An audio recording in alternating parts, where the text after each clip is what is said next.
Today I will discuss the following topics. The expression of changes in the properties of the skin. The three most common types are: number 1, skin conductance. The skin conductance is an indirect measurement of sympathetic autonomic activity that is associated with both emotion and attention. In humans, the amplitude of skin conductance is related to the level of arousal elicited by visual stimuli with either positive or negative emotion valence. Ibig sabihin ito ay isang hindi direktang sukatan ng nagkakasundo ng autonomic na aktibidad na nag-uugnay sa parehong damdamin at attention.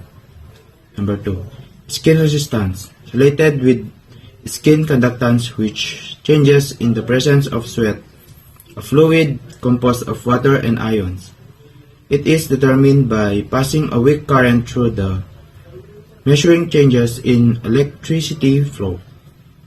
Number 3, skin potential, measures potential difference between two skin electrodes without current flow.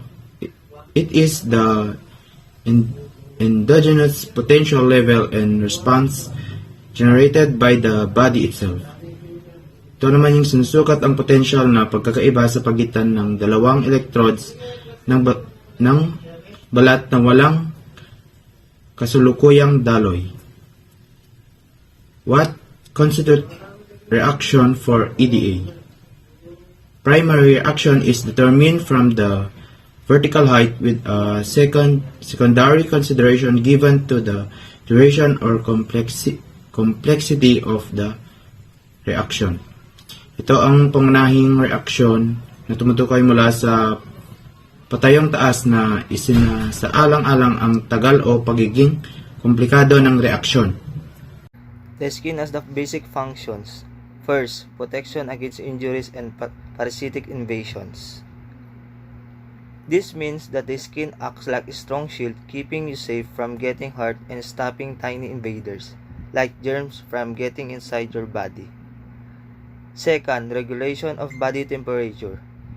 This means that your skin helps keep your body temperature just right by sweating when it's hot to cool you down and holding into heat when it's cold to keep you warm. Third, an aid in the elimination of bodily waste products. Your skin helps get rid of waste from your body by sweating. GSR or galvanic skin response or reflex. Test record changes in subject increase or decrease of resistance to a constant electrical current generated through the amplifier, recording galvanometer, and the rectifier of the photograph. Since recording of the response come from the stimuli causing a change in sweat glands activity, the theory behind it is that it applies the finger, hands, palms, forehead, armpits, anus area, and the bottom of the feet as target areas. Sweat varies according to different circumstances such as muscular exercise, nausea, pain, mental, excitement, nervousness, dyspnea, asthma, other diseases, including certain drugs which somehow affect sweating activity. Temperature and humidity affects the sweat glands called environment decreases sweating, enhances urination and dehydration. This means that the galvanic skin response or GSR test measures changes in electrical skin conductance reflecting variation in sweat glands activity. That these tests target areas like fingers, hands, palms, forehead, armpits, anus, and feet. And the factors such as exercise, pain, mental excitement, and drugs impact sweating, influencing GSR readings. Temperature and humidity also affect sweat gland activity, with cold environments reducing sweating and potentially causing dehydration. This is my giving report, the current seismograph tracing, showing the three psychological phenomena. Number 1 is systolic stroke. Number 2, diastolic stroke. And last, zigotic north. And normal pulse rate of the average individual is 72 to 80 beats per minute, and may vary due to the emotional tone of the subject. Ang normal daw na pulse rate ng subject is 72 to 80 beats per minute. And the next is the cardiograph tracing taking the form of a specific response. Indicate of deception are: A is the increase or decrease in blood pressure. B is increase or decrease in pulse rate. C, increase or decrease in amplitude. And D, change in position of disappearance of discotic note. Given topic to me is galvanic tracing, which may be indicated of deception are: galvanic skin response GSR measure the electrical conductance of the skin, reflecting changes in sweat glands activity. In the context of deception detection, number 1, amplitude. This refers to the height or magnitude of the GSR peaks. Higher amplitude may be indicated stronger psychological response, suggesting increased stress or arousal. Deceptive situation can evoke emotional reaction leading to elevated amplitude. B. Complexity. The complexity of the galvanic tracing involves variation in the shape of patterns of the response. A more intricate tracing might suggest emotional fluctuations, potentially linked to attempt at deception. It reflects the dynamic nature of the emotional response. Number 3. Duration. Prolonged changes in the skin conductance imply a sustained psychological response. If the response persists over time, it might be indicated of a continued emotional state which could be relevant of deceptive behavior. Analyzing this aspect helps in understanding how the autonomic nervous system, especially the sympathetic branch, responds to psychological stressor, providing insight into potential deception of heightened emotional states. Our topic today is all about what constitutes reaction. The greatest reaction in the pneumos are determined by answering a simple questions. Where did examining subject get less ill?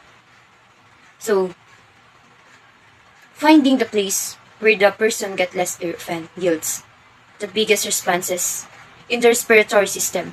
Reduced airflow during exhalation, for instance, may be a sign of diseases like chronic obstructive pulmonary diseases, COPD, in which make it difficult for the patient to exhale.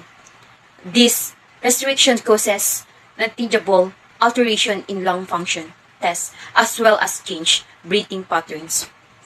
Second, the greatest reaction in therefore stoppage of breathing known as apnea.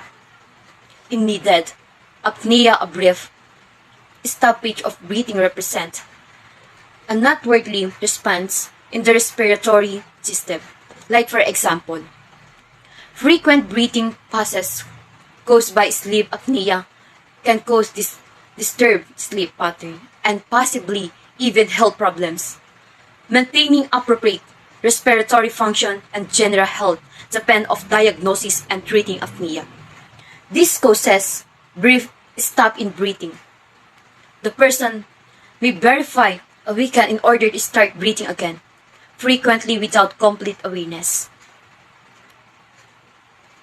Lastly, this may occur in the three ways: lower baseline, upper baseline, median baseline. Certainly,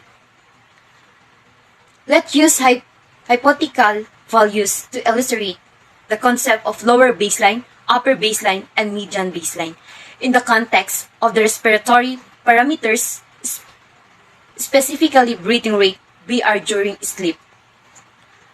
First, lower baseline, 10 breaths per minute. This represents the lowest normal breathing rate a person typically experiences during restful sleep. Second, upper baseline, 20 breaths per minute. This is the highest normal breathing rate during sleep, reflecting increased respiratory activity. Median baseline, 15 breaths per minute, the lower midpoint between the lower and upper baseline values, indicating the typically or average breathing rate during the night sleep. What constitute reaction? Primary reaction is determined by blood volume increases. Secondary reaction when tracing average trend change. So yung pangunahing reaction ay tumutukoy sa pamamagitan ng pagtaas ng dami ng dugo. The second one naman is kapag ito yung reaction kapag sinusubaybayan ang average na pagbabago ng trend. Area of evaluation in chart interpretation. So ito naman yung mga area or yung lugar ng evaluation sa chart interpretation. First is start the question or yung simula ng question. B, 1 second after the start. C, end of the question. D, time of the answer.